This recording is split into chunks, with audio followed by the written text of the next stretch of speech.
Hello, and welcome to our Christmas podcast with me, Ricky Gervais, Stephen Merchant. Hello. And Karl Pilkington. Right. Merry Christmas, everyone. Merry Christmas. Yeah. A lot of people are wondering, Rick, if having done so many podcasts this year, because we very much started the whole podcast revolution ourselves single-handedly roughly this time last year. Yeah, that's right. Have we perhaps exhausted the podcast phenomenon? Is it time to pack up the equipment and move on to something new? Well, this will be the last one for a little while, I think. I think, we did, I think 24, and then these specials this year. I think we started it about this time last year. Well, I don't know about you, Rick, but I'm bored of the whole podcasting thing, and I know that you probably feel the same way. Well, let's stop for a while. We might get back together again, but it won't be for a while. It's we had a year. It was the year of the podcast. A weird year, isn't it? Go on. No, I'm just saying, when you look at it like that, when you think about all the podcasts that we've done over the year, just a lot of stuff has gone on. Looking back at the year, a year in which we've seen, increasing violence in Iraq, we've seen the advent of more fears over global warming, we've seen George W. Bush take a massive battering in the midterm elections, we've seen many major world events this year. Karl, what's stuck out for you? What event do you, if you think, oh my god, if you were doing your own review of the year, what would you put on the front cover? The grub that was eating biscuits on the windowsill. Right, that's just a little bit more up there for you than the capturing of Saddam Hussein and his sentencing to death. Just because it's I never thought I'd see that this year. So what exactly? What, the capture of Saddam or the grub? No, the grub. The grub. It was just I was there on the computer. I was having a cup of tea and a biscuit. Put the biscuit on the windowsill. I sort of picked it up. Why would you do that? Why would you put a biscuit on a windowsill? Because I'm sat next to the windowsill. It's like something from a cartoon. I put the pie on the windowsill to cool down. Yeah. No, Some ruffian stole it. Yeah. So I was eating that and was enjoying it. Put the rest of it back down for like the next half of the cup of tea. And I saw planned out. This is. I bet. Well, we read about this later in the diary. And then I saw just like a little crumb moving. I was like, what's going on there? Yeah. So I looked down closer, and there's an insect that is see-through, but with legs, and just sort of running off with a crumb into like a little hole. And then when I looked, I noticed there was loads of these little see-through things, and they were obviously all like, "Oh, I got biscuit." And that's exactly what they were saying. They were going, biscuits over here. But what was it, like I say, it was amazing because they're miles away from what I'm about, and yet not that far. But they're still like a bit of biscuit, and it was just weird that happened. I never thought that would happen in 2006, and that's you never thought that would happen in 2006. That's what's nice, isn't it? That's what's nice about the nature of the world. We can invent iPods, we can bring out better vacuum cleaners, but at the end of the day, you can't make nature up. And to see this see-through thing eating a biscuit, that's where I've sort of gone this year. I'd say out of anything, I've sort of gone out of my way to learn more stuff about weird stuff that's out I don't know what you've learned. You've learned that a creature which you can't even identify or name. You don't know, right? You don't know what it is, right? Looked like it nicked a bit of crumb. I don't know what knowledge is that. What is that? How is that useful? Just because everything is changing. But it's not useful. It's not useful to you, and it's not useful to anyone. You can't pass on that as knowledge because we don't know what it was. But Karl or where thinks, it happened, or why it happened. But Rick, Karl thinks that the grub has an inkling, has a taste for McVitie's in the same way that Karl's does. That's why he's from Meggs. He's thinking, I can't believe it. We both love hobnobs. No, as opposed to just being taking the starch from the flour. Yeah. Exactly. Yeah. But what I'm saying is that these things have been around for years. Yes. Maybe longer than us. Yes. Right? Now, their life isn't changing in the way that ours have. They still live in a little crack in the wall. Yeah. But they're eating biscuit. And that was never meant to happen. So it's changing it. What I mean is you might start getting fat insects. That should never have happened. You don't normally see a fat beetle. You go, oh, look at that, that's a bit fat. Put a bit of weight on. And now that's going to happen because they're eating sugary stuff. The squirrels in the park, because people are feeding them Mars bars and everything, they're getting fatter, they're getting bigger, they're getting more violent. Now, over time, you know, they're going to cause more trouble than they What are now. evidence have you got What that do they're you getting more think? violent? Just because when I'm sat in the park and what have you, they really like cocky. They come up to you now and sort of jump up on the bench and sort of attack you for food. They're not happy with acorns now. They want a bit of croissant. And that's what I'm saying. They've changed. They're changing over time. Just like that grub having a biscuit. Everything's trying different food out. He'll want a gatto soon. Well, in the same way that, you know, Eclair. you look at people around the world, how they're eating weirder stuff. They're running out of, you know, ideas on how to cook food differently. And we're eating weird stuff. So are insects. Everything's moving on. Everything's getting more intelligent. The goldfish memories got better. Chickens are more intelligent than people thought they were, apparently. Everything's... Time makes you more intelligent. Well... No, they do. That's a fact, isn't it? If you're knocking around longer, then you're learning more, because more stuff's going on, and you soak it up. And that's what these insects are doing. They're all learning. You know what I mean? No. I saw a cockroach playing Pac-Man. It was on the internet, right? And somebody had linked up a cockroach to some. I can't even be bothered explaining it, but that's what I'm saying. Everything's moving on. Yeah, but Pac-Man's like such an old hat game, man. It's like from the 1980s. Yeah, that cockroach is so... Come on, Oh, he's so God. out of date. Get a with life, it. man. Hello, PlayStation 3. Is he Yeah, got rid of it? hello. Hello. Yesterday's cockroach. Oh. Fucking hell. What was he listening to? MC Hammer? Christ almighty. Fucking hell, Pac-Man. Get a life. High five, man.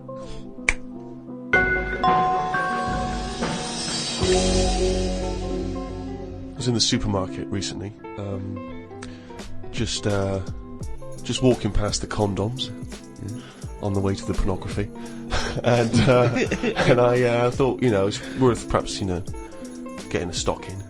You know, Get a stocking? No, getting some condoms. What, to put over your head? You're not still doing that, are you? No.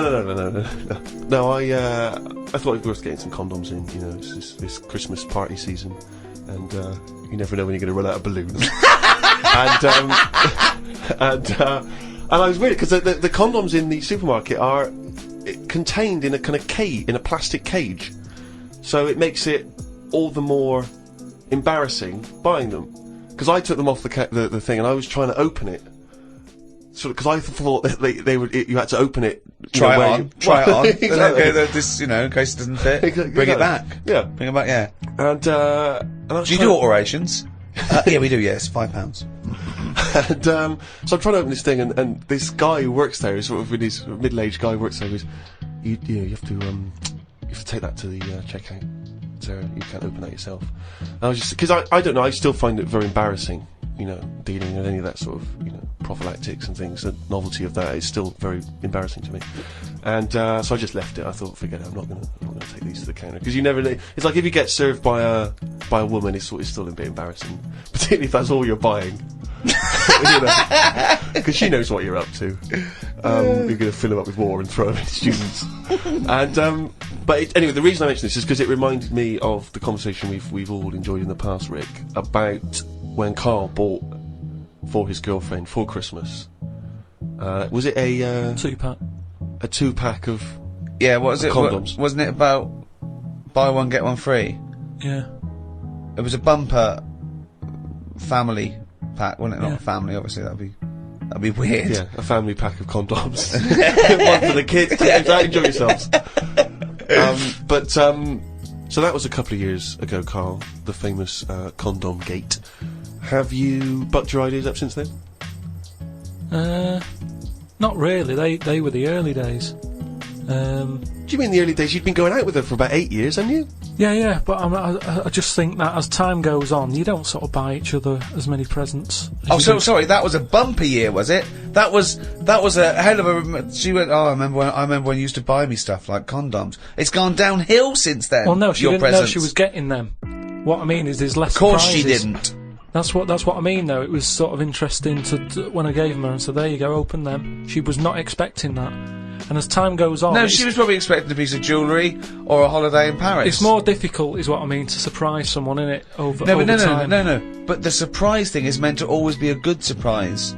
Yeah, but don't. If you always get something good, It's like the three wise men. What did they get the second year for little baby Jesus? Do you know what I mean? Once he's had that gold, it's like, I've sort of made it hard work for myself there. I've got to get him something better than that now. So it's best to give him the myrrh. And next year, get him the gold. Step it up a bit or whatever. But don't you understand? Because I don't want to criticise you because you're a lovely man, but having read the diary and read much of this diary, one of the things I notice is the complete lack of romanticism. The number of times Susanna says, book us a lovely meal out, take me out tonight, and you always write like it's a massive chore, like it's a headache for you. Oh no, I've got to spend a romantic night out with my girlfriend. Because it's the same reason I don't like Christmas and stuff, is the expectations. I prefer it, if I want to take Suzanne out, I prefer to meet her at the bus stop. She comes back from work and go, you want to go out? But you don't do that. No, I do now and again. But it's that thing of, oh, we'll go out tonight, I want to leave it to you, book a place, It builds it up too much and it can never live up to it. It's like how, you know how like people make a big thing out of, you know, having it away for the first time. And they go, oh, I'm going to do that tonight. Not the way to do anything. You won't get anything done by planning. That's a quote! That's an amazing quote! That'll be up there with Newton and Churchill. You don't get anything done by planning. No, but like that's I've amazing. Said, like I've said But a you lot can't just spring it on someone. You have to at least ask her, you up for it tonight? Just see how it goes. That's what I'm saying about Christmas. I might not be in the mood for it on December 25th. For Christmas, having turkey and everything. That's what I mean about, you know, in the last podcast, stuff coming round every year. Don't plan it. If you fancy a Christmas, have it. If you don't, just carry on. It'd be nice to live in a world like that. They say, you know, it's a world of freedom or something now. It isn't. No, I don't know what that means. No, I don't know who says You just that. make up things they say. They say, like, you know, today's world is a free world or something. Someone said something along them lines when it isn't. Everyone's still being told what to do, when to do it. Christmas is a big thing, isn't it, that we all have to go through. And it's stressful. It's You're not a happy such time. a miserable sod. You really No, are. but Christmas is a big upheaval. It is out of all of those special days that go on, Christmas is the one But that's... what are you doing with your time? It's the question we return to again and again. No, but We read it. why- You're visiting your parents. You're hiring a car. You're going down the calf. It's not like you're taking your work away. You're doing some important neuroscience work, and we've had to take you away from that for 3 days. No, but what You're not doing anything of any value, Carl. But what I might want to do, but I can't because the shops are shut because they want to go off and celebrate Christmas. You know, it's an upheaval. Easter's all right. It comes and goes. Do you want an egg? Not really. Don't have one then. You're not forced an egg. You're not forced an egg. I like Easter, and everyone can afford an egg. There's no one being left out. Whereas Christmas, everyone goes back to the family and they have a big meal and all that. And there's a lot of poor people out there who can't do that. So it's more of a, if you're going to talk about religion and, you know, the religious sort of occasions, Easter's one that I'd keep. If you plan everything, you probably won't do it in the end. Whereas... Again, that as a soundbite is gobbledygook, isn't it? No, what I mean is, say like holidays, when you know they're coming, you never enjoy them as much as one when it's surprised on you. Who surprises someone with a holiday unless you win it on a game show? How can you go, bloody hell, I'm on holiday? Suzanne did it with me. She sorted it all out and booked me time off work without me knowing. That's a lovely romantic gift. Yeah, and I went along with it and we had a great little holiday. Yeah, so maybe you should do something like that. Fair. No, she wouldn't like it as much, and I won't pick the right place, and I know she won't like it. You are one of these people that washes up badly so you'll never be asked again, aren't you? No, that's my job. That's the only job I do. Yeah, well, it was a... but to be honest, that's doing me head in at the moment, because I've outgrown the sink. He talks about himself like a crab. Oh, God. Gotta get a new sink for Carl. Why? He's outgrown it. No, just he's 33 now and his knees are around his head. Oh, he can't bath in that anymore. No, just my back's been playing up a bit, and I think it's because of the height of the sink. But hold on, you haven't grown. I think I have. Well, you haven't. No, you haven't grown at 33. Well, it's definitely something. It's just not very good. Subsidence? I don't know. I've just said to Suzanne, I said, this isn't as good as it used to be. It's not. This isn't as good as it used to be. This washing up. Oh. He says he's got nothing in the flat. That's why he has to do a shop every day, because he's got nothing in the flat. It's easier that way, isn't it? You don't know what you're going to want to eat. But that's why you get a... But you don't have a different meal every day of the year, do you? You rotate maybe a dozen meals, don't you? So you can get in enough ingredients that any time you go to the fridge and go, oh, am I going to have chicken? Or am I going to have fish today? Or maybe I'll have some pasta. I do that every day. Yeah, but I always come down to one of half a dozen meals. You've got a freezer. We haven't got a freezer, have we? We've only got a little fridge. Oh, There's nothing wrong with nipping to the supermarket. Hands, There's nothing wrong with that. So you've got too much time on your hands, boy. You had one thing. You had to do one thing this year. Promote the book. Couldn't be bothered. Couldn't be bothered, mate. Could not be bothered.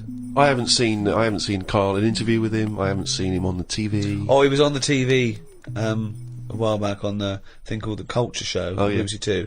And I tell you what, he was sat there, looked like a little frightened frog in a chair being interviewed. And I tell you what, I'm not being funny, but his head looked fucking round. Did it look fucking round? round? Yeah.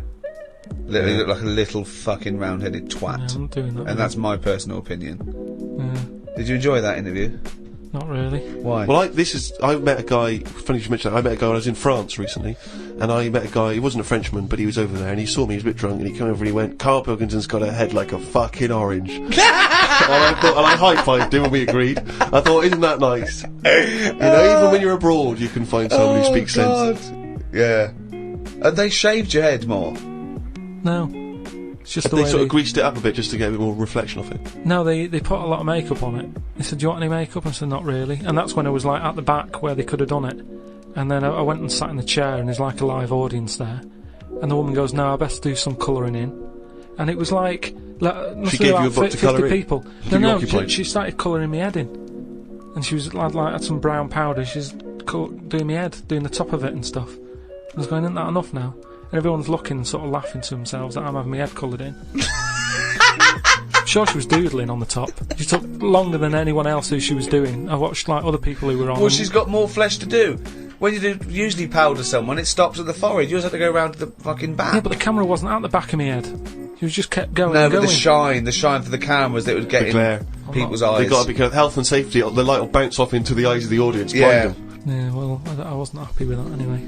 So I'm not doing it again. How do you cope with this newfound interest in you as a person? I've got an idea, Steve, by the way. You know, for me, I want Karl to be famous so it gets him hassle in the street. Yeah. That's what I'm hoping. Sure. When they see him in the street with his little fucking yeah. round-headed face like a fucking orange. Yeah. Right? I'm going to do a tour next year, okay, called Fame, okay?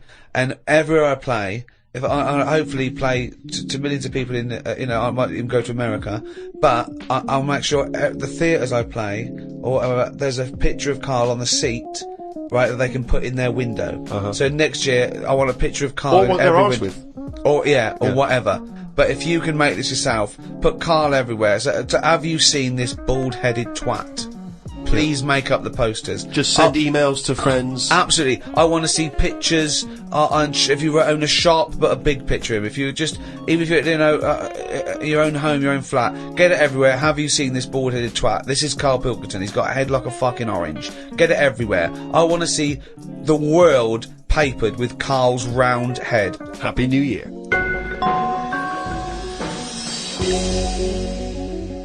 Oh, he's only gonna write it down for a whole fucking year.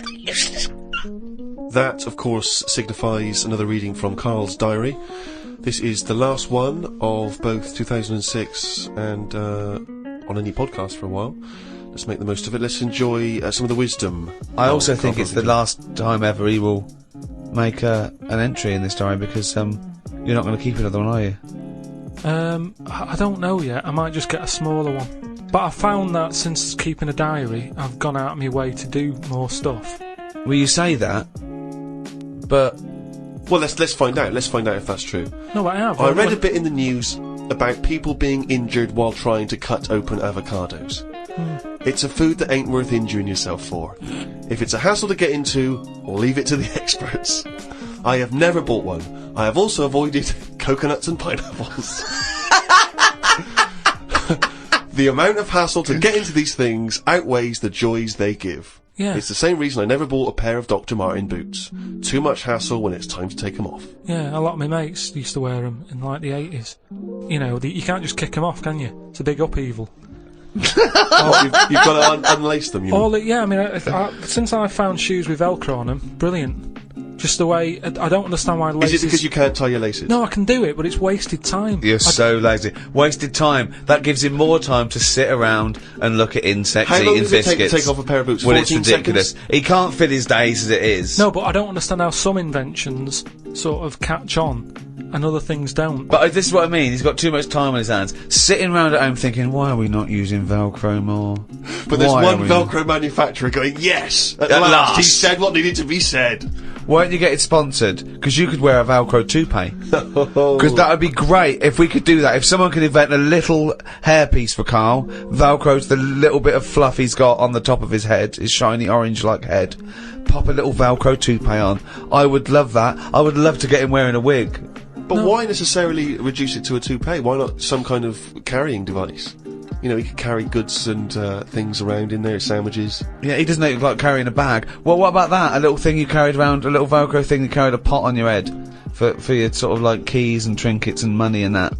Well, no, I've told you about that idea that's out there, but hasn't caught on as well. The tie, Right. the tie with loads of pockets and stuff in it. Yeah, but you got to wear a tie. Yeah, but that'd be quite nice, wouldn't it? I've never wore a tie because I always think, what's the point? It's just hanging there in the way. Can you imagine this image of Carl walking around in his big Velcro shoes, a tie with an apple stuffed in it, car keys, Yeah. iPod? No, but don't you think it's a good idea? Would you wear it with a shirt and collar or just a t-shirt? No, wear it with a shirt. That's what I'm saying. It's an invention that will smarten up the world. Now, a tie, what does a tie do exactly? Yeah. What does it do? Nothing. Right, so I'm saying make it do something. But I'm saying don't wear it at all. Pop your keys in the trouser pocket. No, Or because take a bag. because the world is getting more and more scruffier, isn't it? When you look I back don't know what that means. I don't know what that means. when you look back at like Victorian times and everything, everyone wore a hat. Right, they wore a tie, they wore a suit, and it was a nicer looking place to look at. When you see it on pictures, you go, "What a smart world that is." Well, you can't see cholera and things on pictures, but sure. No. No, but I'm just saying it's better to try and cover it up with a bit of, Cloth. yeah. Yeah. The world looked nicer with more cloth. Whereas now everyone's rowing about scruffily. So what I'm saying is, if we make the tie more useful and give it a purpose, it might come back and the world will look tidier. But a tie, its purpose is to look smart, really. Well, originally it was because we didn't have buttons, so it kept the collar up at the front. That was the invention. It was a useful invention, the tie. Yeah, it was right. called a tie. It tied together, okay? So then, when we had buttons, that we didn't really need the tie, but it was a symbol of smartness, like saying, I've made an effort, Yeah. okay? But now, that would go away. So now, you wouldn't look smart with a tie. They'd go, oh look, it's like a bag round his head with his apples and oranges and his keys and his sticks he's making a nest out of. So it would be scruffy. It would make the tie scruffy, so it would defeat the object. So now when you're carrying stuff round, I mean, crawling on all fours because your shopping's so heavy round your neck, they'd go, look at that scruffy fucker on all fours. Oh look, but look at his lovely head of hair. It's Velcro! It's a hat! Yeah, well, that's the other problem, isn't it? I can't go back to a wig now. My theory about reading old news is right. It's less bad when you know it's old. There was a story about a weatherman who was fired yesterday for having a nude picture of himself on the internet. But that happened 2 days ago. He's probably got another job by now. So old news isn't as shocking. Well, old news isn't news though, is it? It's olds. What are you doing? Just reading the olds? No, but what I mean is, if someone Stick the video on of last week's news. I just want to catch up on the olds. yeah, but then it's still news. News is something that you don't know, isn't it? If someone tells That's you everything to you. That's information, Carl, not news. Yeah. but news is information. No, And the what- key with news is the word new. No, I don't think it is it? It's is. just information, but they tell you at 10 o'clock at night. It's like, what information's gone on? Bong. Here's some information. Yeah, that you didn't know before because you couldn't have because it only happened today. Bong. Yeah, but never mind that. I'll tell you in a couple of days. It doesn't matter as long as you get the same info. Bong. Yeah, we can't call it news though because it's misleading. We'd get done. It's called olds. Bong. Yeah, but listen to me theory. What I'm saying is that if someone in your family, you know, I don't want it's Christmas and that, I don't want to bring the tone down, but someone dies in your family. Now say if you're away on holiday and they don't call you because they don't want to ruin your holiday, and you come home and they go, Uncle Frank's dead, and you go, oh, when did that happen? And they go, 2 weeks ago. Now because everyone else has got over it, it's not as bad for you. Because part of bad news is the way everyone's walking around moping, going, oh, have you heard the news? Frank's dead. But because everyone's got over it, time is a healer. That's what I mean about old news. It's better than new news. But according to you, the only news that really matters is stuff that affects you. So it doesn't matter when you. There was an earthquake. When was it? Yesterday. Phew, that's all right then. Often the aftermath is worse than the actual event. 2, you only care about things that actually happen to you. So the doctor goes, "You got a kidney stone." Oh, when did this happen? 2 weeks ago. Oh, that's all right then. Doesn't make sense. No, but the world is... You're not upset about dead Uncle Frank just because other people are upset. You'd be upset personally. Would it make any difference when they told you? Yeah, but it is everyone else's emotions that make it worse, I think. Knocking around people who are miserable. What about warnings? What about when they do things like smog warnings, or, you know, there may be a... I don't like it on the news when they sort of say, "News just in." I think, oh, what's this? You think, oh, what's going on? But it might be useful to know it. It might be important it. information. No, it just makes you panic. What? Yeah, but sometimes knowing stuff keeps you alive. Yeah, I don't know if I like it. It's sirens, you see, I don't like sirens, do I? I've said to you, I think it's a scary noise. Well, it's meant to be so you get out of the way. No, it's not meant to be. It's a sign to get out of the way. I'd prefer it if it... Like There's I a voice. said... Hiya! Could you just move out of the way Well, it can for be us? anything, as long as we know... It can be a chicken noise, but as long as you know Oh, that that's not chicken going to freak noise... people out. No, but it sort of make you smile, but you go, "Oh, let's get out What, of the you're way." cycling along and you hear what sounds like a giant chicken behind you? And you smile, because you know that even though someone is burning to death, there's something clucking in my way. Do-do-do-do, whack! Do-do-do-do, whack! Oh, that's probably a guy having a heart attack. Going to my mum and dad's today. I'll cut to the chase for it. They basically, we got about 4 pages where they drive to his mum and dad's. Oh, but Jesus I'll skip Christ. past that because it takes fucking forever. Got there, mum and dad, his mum made him some dinner. The old woman next door, brackets, whose man was a witch, just pop that in brackets. Just pop that in brackets. I think we've discussed that before, actually, the old woman whose mum was a witch. Whose man was a witch? Yeah. Oh! The old woman next door has been worrying because she keeps seeing adverts on the telly about changing to digital TV. She's saying she doesn't want wires drilled into her walls because they'll make a mess. My dad told her that it doesn't matter because it'll probably won't happen until 2012 and she'll be dead by then. He didn't say that to her, though, did No, he? he did. They've got, you know, she's old. She knows she's going to die. I mean, it's something we've all got in common. And he's right, isn't he? Why is she worrying about it? Maybe that's sorted it out. Put it into perspective for her. You will be dead when this happens. Don't be worrying about it. But everybody worries, don't they? You've got that little sort of hole in your head that you fill with worries. You know, everyone's got to fill that little worry hole with worries, and that's hers. Worry hole. Everyone's got to fill the We've worry never hole got to with assume worry. that there's a worry hole. A worry hole. Don't be filled with worries. I love the fact that, you know, doctors in a million years would dig this up and go, humans used to have a worry hole. Went to bed around midnight.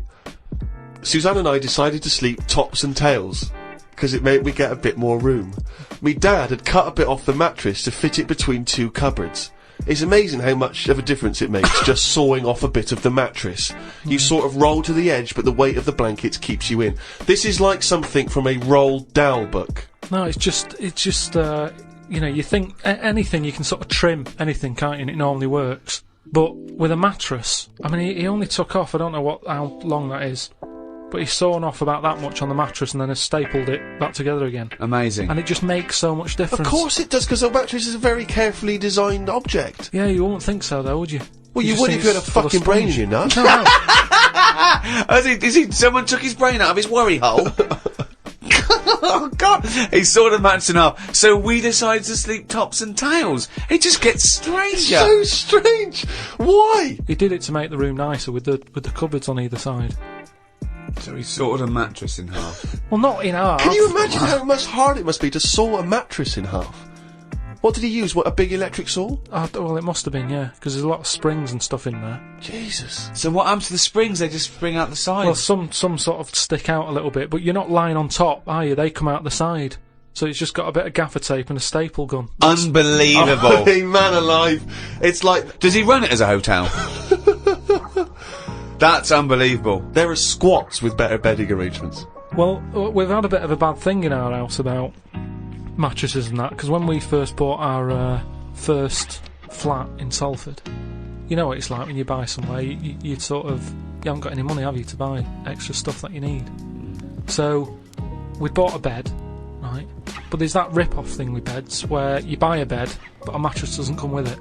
which I've never understood that, because it's not a bed, is it? Without that mattress, it's not a bed. It's a car without an engine. You wouldn't go, there you go. Oh, that seems cheap. There's no engine in it. So we bought this like, you know, flat and what have you. We bought the bed, and then like, oh, we haven't got a mattress. So my dad got one from Uncle Alf. No, well, from that Uncle Alf fella, because he had one in his van that he used to use now and again. If he was like travelling round, he'd just keep in the back on this mattress. Amazing. A bloke who drove around in a van with a mattress in the back. So How Uncle terrifying. Alf. So Uncle Alf, right? Well, tell me about Uncle Alf. Well, you know about him. He's the one who slept in a dinghy. He's the one who. Because his mattress was in his car. No, yeah, why didn't he go, oh, well, Alf, where's the bed? Left it in the car again. Oh, blow up the dinghy. Blow up the dinghy. I'm not going to go out and get it. Not at this time of night. So anyway, my dad got me his mattress, and it just stunk of diesel. And Suzanne was like, "Oh, I'm not happy with this," and I think she realised sort of what sort of family She got herself and into. stuff. Wow, she landed on her feet when she got you. So now she's always a bit touchy about, you know, mattresses and things. Unbelievable. Uncle Alf, of course, sadly passed away when he couldn't escape from his sinking ship. The fire engines were too late. No one got out of the way because they were laughing so much. The mad woman next door saw me and said, "Hello, Clive. You live in a nursery rhyme." The old man down the road, the old woman next door whose mum's a witch, Uncle Alf who lives in a dinghy. This is like not a real place. It's like fucking Narnia. It's a children's TV programme. Unbelievable. Oh, God. Oh, just all of them there on this broken mattress trying to find the golden ticket. Oh, God. Oh, God. The old fella down the road talked to my dad a bit. He kept bees in the back garden. Oh, for fuck's sake. Here comes the bee man. His Yorkie dog was knocking about when he was messing with them, and it ended up getting stung 150 times. Oh, little bastard. What is he doing? It's not dead, but it cost a lot to get all the stings out. I don't know why people keep dangerous pets and insects. The amount of gear he had to wear to play with them is barmy. I don't think he's playing He's with not the bees. playing with him, is he? Well, what is he doing then? Well, I don't know, but I think you should get the dog the same protection. Yeah, but that's just it, isn't it? It's like you can't mix your pets. If you've got a snake, you don't have a mouse. Do you know what I mean? They don't get on. And it's the same with them. Don't have bees. I can't imagine one bit of enjoyment. The only thing he does is the honey. And it's like, well, how much is that to buy? It's not worth messing about wearing a big white suit just to get some honey. There's a shop down the road. Bees are kept for a very good reason, aren't they? What? For honey. Yeah, no, but like I say, you can buy honey for next to nothing. Where do you think... What do you mean? But where does the honey come from that you buy? Yeah, from some proper bee farm. Let Yeah. them do it. All he's doing, he's not making loads of pots of honey. He's looking after himself.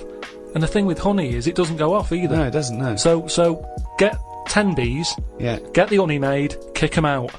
but you eat the honey, that's the point. Yeah, I know, but It that's doesn't. honey. You can't eat it and then it's still there in the jar. It's not magical. Maybe in your world, No. yeah, Uncle Fred had that never-ending jar of honey. But how much honey do you eat? What I'm saying is, it's one of them things in it that you buy, and you can move into a new house, buy some honey, and when you leave that house, that honey's still in the cupboard. You don't eat that much of it. So get 10 bees, get your honey's worth. 10 bees! Imagine keeping 10 bees! Well, just get them to do the graft. If you got loads of bees, they're not all pulling the weight, are they? Because they'll go, well, I'm not doing any, because I'll leave it to the others. Whereas if you've got 10 bees, you know that none of them are pulling the weight if there's no honey.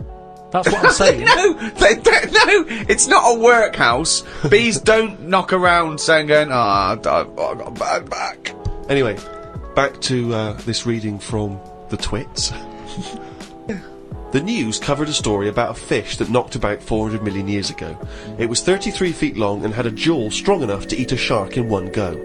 All the dangerous stuff seems to die out, and yet things that you think wouldn't stand a chance, like worms, are still here, yet they have no legs or eyes. I saw a future human in the news article the other month about the future woman. She had 3 breasts. They looked alright. Well, no, that's not. I can't see how that's going to ever evolve. No, well, they say about how about evolving and that. I read that there's going to be ugly people. People are starting to go ugly. Yeah, they're still going to have bilateral symmetry, I imagine. I don't know what that means, but Well, I'll tell you now, right? Well, They're talking about like people who are just like, you know, you look at them and you go, oh, look at the state of that, right? And it'll get to a point when we're all so ugly that no one will have it away, and we're just going to die out. Well, that's not true either. That's not true either. That is the biggest worry. Well, no, so... That's the world's biggest So worry, as we Rick. evolve and we change, our mindset doesn't change. We're still going, I wish we looked like they did 1,000,000 years ago. I don't fancy anything. No, but look how things do change. But why are we all going to get ugly? I don't understand. It's just the air and stuff, isn't it? It's just The air or the just, hair? you know, the air that we breathe and stuff, and the food we eat. Everything's changing, and we're not going to look that healthy, and we're just all going to go ugly. You've only got to look at some stuff that's in the sea, and you think, look at the state of that. And that's got because to do with the human evolution. But the stuff Because in the they've been sea is around still longer. propagating. Yeah, but they've been around longer than us. But it's still reproducing, so your theory falls down. But they're deep down, aren't they, in the dark, so they probably can't see what they're having it away with. If they were up on the outside, they'd have died out ages ago. Why? Because they wouldn't fancy the other stonefish or Yeah, because they're sea really slug. odd looking. I can't remember the name. I think it was a viper or something. It was just a head. But Carl, A the fish reason... that's just a head. It was well ugly. Watched a programme about the twins this morning. It was filmed 16 years ago. They are mental. They did everything together, including the vacking up. Phone calls had to happen twice so they could both have the same chat, and they said the same stuff at the same time. Well weird. The bloke who I watched it with, I don't know who that is, just some homeless guys that you just invited into the No, flat. just someone I've been sort of working with. To a mate of yours. He said he fantasised about having it away with a pair of twins. I don't see the point in this. If you're going to have two of something, I would prefer to have two different. Have two different women. If I had two cars, I wouldn't have the same one twice. Same rule with women. I don't even normally like buying the same pair of trainers twice in a row. No, if you're going to have something new, make a change. It's like that fella who was going out with a woman and then left her and went out with a twin sister. Not worth it. Not worth it! It's not worth the upheaval, is it? Because it's exactly the same model. I watched the final of I'm a Celebrity, Get Me Out of Here. It was between singer Jason Donovan, singer Mylene Klass, and singer Matt out of a boy band. I had my money on Donovan, but Matt won it. I think it was because of his last task. He ate a fisheye, some grubs, a big fat insect that they have on every year, a crocodile knob, and a kangaroo anus. I feel like we've come there, Rick, to where we entered. It was this time last year when we first started the podcast that we were talking about I'm a Celebrity, Get Me Out of Here, and you coined the famous phrase I could eat a knob at night.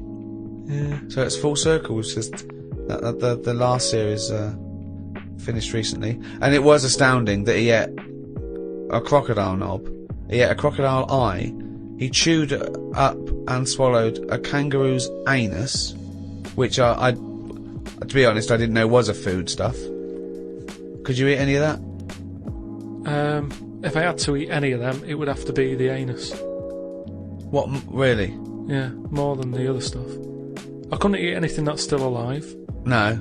I 'cause, agree. I I think couldn't it's eat a bit- any of that. bit I don't crude. know under what circumstances I'd have to go, right, that's it now, we're not going to survive, the ship isn't coming, there is nothing on this island I can eat, give me the crocodile's penis. So it wouldn't bother me. I could eat anything. I could do almost all of the challenges on that programme, but I couldn't cope in the camp. I couldn't cope with the lack of food and the uncomfortable bed. That's all that would do my head, and I'd drive people spare, whinging and complaining. I couldn't cope with any aspect of it except the physical challenges. I couldn't cope with sleeping with people snoring, the things crawling over you. I'm not so squeamish about that, like snakes and things. That's all right. But the eating is ridiculous. It's out of the question to eat a worm or a grub. It doesn't concern me. I don't know why. I don't see really what the difference in it. The texture's probably the same as lots of other things. What would hunger do to you, though, do you think? Would you think I would change? Do you think, if it really was a choice, if someone said, and I knew I would die if I didn't eat worms... I think you would, yes. I think you'd complain and you'd whinge for a while, and you'd try and put it off, and you'd hope a ship would turn up. But when it didn't, you'd start chowing down on a bit of crocodile anus. But then where's the rest of the crocodile? Well, yeah, that's a good Who's point. been eating that? How come I've got this? You're meant to work together as a team in bad time, and yet I'm being handed an anus. Forget it. Let me starve.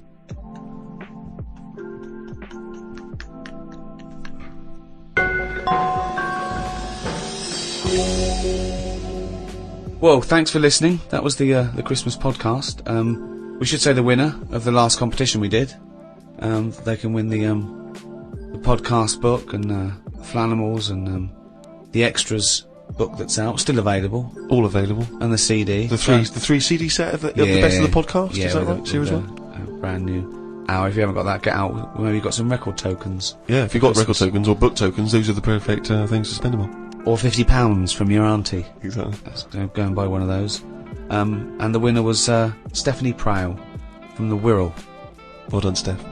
Well done. Well, thank you to Positive Internet, the guys that host this podcast. That's the end. That's the end of the Christmas podcast and the end of this team for a little while. Yeah. It's been great. So it's goodbye from me, Ricky Gervais. Goodbye from Stephen Merchant. Goodbye and Happy New Year. And goodbye from Karl Pilkington. Alright. Alright. That was alright, wasn't it? Yeah, it's good. It's all right. What are you doing now? You got time for a coffee or something? I can't now. I'm going to the, the orphanage for terminally ill kids. Oh yeah. I'm going down there. I'll go down there every Christmas and Yeah, do you? entertain them. Oh well, I bet that's lovely for him. Yeah, no, I've actually written a song I'm going to perform. They see The Office and see that I'm singing that. You've written a song for them? Yeah. Well, could we hear a bit? I mean, what? I don't want to put you on the spot, but you've got the guitar there. Yeah. I wrote this for a kid. He's a brave little guy. He's only about 10, but it's heartbreaking. He's Don't cry.